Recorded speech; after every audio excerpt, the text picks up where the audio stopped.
হাইলাকান্দিতে পঞ্চায়েত উন্নয়ন প্রকল্পের দুর্নীতির অভিযোগ। 3টি প্রকল্প বরাদ্দ তহবিল খরচ দেখিয়েও 900 মিটার রাস্তার কাজ অসম্পূর্ণের অভিযোগ। এলাকাবাসীর অভিযোগ, ঠিকাদার এবং সংশ্লিষ্ট বিভাগের আধিকারিকদের যোগসাজশেই এই অর্থ কেলেঙ্কারি ঘটেছে। হরিণ লুটের মতো টাকা আত্মসাৎ হয়েছে বলে দাবি তাদের। এ নিয়ে হাইলাকান্দি থেকে প্রতিনিধি অমিতাভ শর্মার এক প্রতিবেদন। আমি এখন উপস্থিত রয়েছি হাইলাকান্দি জেলার রাজেশ্বরপুর পার্ট 4 অঞ্চলে। এই অঞ্চলে পঞ্চায়েত এবং গ্রাম উন্নয়ন বিভাগের কাজের উপর দুর্নীতির অভিযোগ উঠে আসছে। আমি যেখানে উপস্থিত রয়েছি, এই একটি সড়ক যেটা সিসি ব্লক হওয়ার কথা ছিল, এই সড়কের উপরে তিনটি স্কিম নেওয়া হয়েছে এবং তিনটি স্কিমের টাকা আত্মসাৎ হয়েছে, কিন্তু সম্পূর্ণ হয়নি এই রাস্তাটি। কারণ একটাই, দুর্নীতি। এখানে অভিযোগ হচ্ছে বিভাগীয় আধিকারিকরা যারা আছেন তাদের সঙ্গে মিলে এই দুর্নীতি করা হয়েছে, টাকা উঠানো হয়েছে, কিন্তু আজ পর্যন্ত রাস্তাটা যা তিনবার হাতে নেওয়া হয়েছিল। প্রথম দফায় যেটা 21-22 স্কিম হাতে নেওয়া হয়েছিল, যেটা প্রায় 40 লক্ষ টাকার। তারপর 23 এবং 24 অর্থ বছরে আরও দুটা প্রকল্প হাতে নেওয়া হয়েছে, প্রায় 18 লক্ষ টাকা। সম্পূর্ণ মিলিয়ে প্রায় 60 লক্ষ টাকার দুর্নীতি এখানে উঠে আসছে। কি বলবেন? এখানে দেখেন তিনটা স্কিম ধরে 60 লক্ষ টাকার দুর্নীতি করা হয়েছে। সেগুলো রাজ্যের এই এলাকার মানুষে জানতো না। আজকে কিছু আমার এখানে স্থানীয় জনসাধারণ সেই তথ্যবিলাক সংগ্রহ করে আমাদেরকে বলে আপনাদেরকে ডাকার জন্য।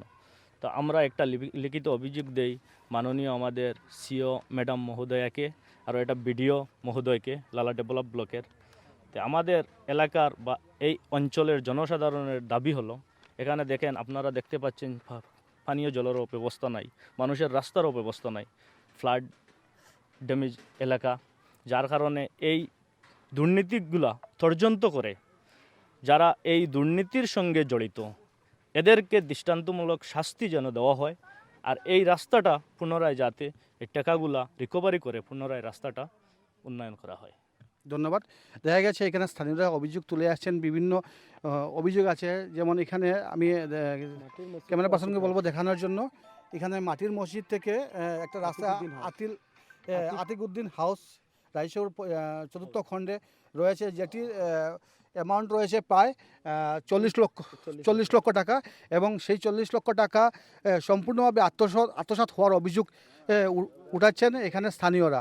আমার সঙ্গে স্থানীয় একজন জানার চেষ্টা করব কি স্কিম রয়েছে এখানে। এখানে একটা স্কিম রয়েছে এমজি এনরেগা স্কিম। এখানে একটা স্কিম রয়েছে মাটির মসজিদ টু আতিক হাউস। মাটির মসজিদ টু আতিক হাউস যেটা স্কিম 2021-22 ছিল, এটাতে মাটির মসজিদ টু আতিক হাউস যতটুকু কাজ করার আছিল এটু কাজ হওয়া নাই, এতটুকু কাজ হয়নি।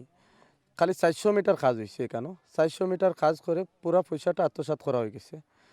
ফির 2023-24 আরও দুইটা স্কিম নেওয়া হয়েছে। এই মাটির মসজিদ টু নাসিরুদ্দিন হাউস এটা আছে, আরও একটা আছে নাসির মসজিদ টু আলাউদ্দিন হাউস। এই দুটা স্কিম 23-24 স্কিম আছে। এই দুইটা স্কিমের কোনো কাজ এখন পর্যন্ত হয়েছে না। রাস্তার দৈর্ঘ্য কতটুকু হওয়ার কথা ছিল? রাস্তার তো দৈর্ঘ্য হওয়ার ছিল 8 ফুট বাই 900 মিটার। 900 মিটার।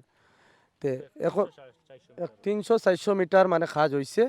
60 লক্ষ টাকা কাজ না করিয়া 60 লক্ষ টাকা আত্মসাৎ করা হয়েছে। এখানোর দুর্নীতির main master mind Burhanuddin Laskar JRS।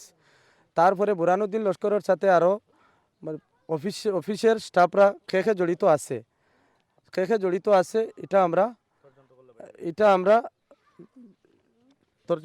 ধন্যবাদ জানাচ্ছি। দেখা গেছে এই যে রাস্তা আছে, আমি আরও দেখানোর চেষ্টা করব।